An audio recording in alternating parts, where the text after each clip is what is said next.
আস্তে আস্তে রংটা এর ফেড হতে থাকছে। লেবুর রস তার মধ্যে থাকে অ্যাসকর্বিক অ্যাসিড আর সাইট্রিক অ্যাসিড, এবং এই অ্যাসকর্বিক অ্যাসিড এবং সাইট্রিক অ্যাসিডের প্রভাবে দেখতে পাওয়া যায় কি না, এ স্টেটটা মানে জারণ সংখ্যাটা আস্তে আস্তে পরিবর্তন হয়, এবং এটা দেখো আস্তে আস্তে কমলা থেকে হলুদের দিকে এগিয়ে যাচ্ছে। অর্থাৎ এর জারণ সংখ্যা পরিবর্তন হয়ে স্টেটটা ছিল +7 যখন KMnO4 ছিল, সেখান থেকে আস্তে আস্তে এটা MnO2 দিকে অগ্রসর হচ্ছে, ম্যাঙ্গানিজ ডাইঅক্সাইডের দিকে অগ্রসর হচ্ছে।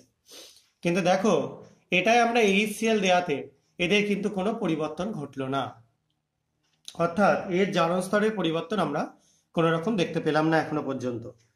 এবার আমরা আরো একটু লেবুর রস এখানে অ্যাড করে দিচ্ছি, দেখি যদি চেঞ্জ করা যায়।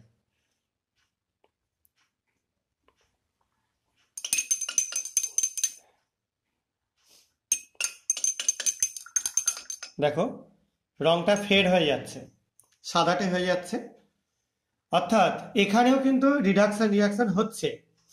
কিন্তু এই যে কালারটা যেভাবে ফেড হচ্ছে সেটা থেকে আমরা প্রমাণ করতে পারলাম কি এর ক্ষেত্রে রিডাকশানে তৈরি হয়ে যাচ্ছে কি KMnO4 থেকে সরাসরি MnCl2, যেহেতু HCl দিয়েছি MnCl2, এই জন্য দেখো এটা পুরো বর্ণহীন হয়ে গেল। তোমরা এটা দেখতে পাচ্ছ ইয়েলো বর্ণের হয়ে গেছে, এটা MnO2 তৈরি হওয়ার জন্য হয়েছে, আর এটা কি হয়ে গেল পুরো কালারলেস বা বর্ণহীন হয়ে গেল।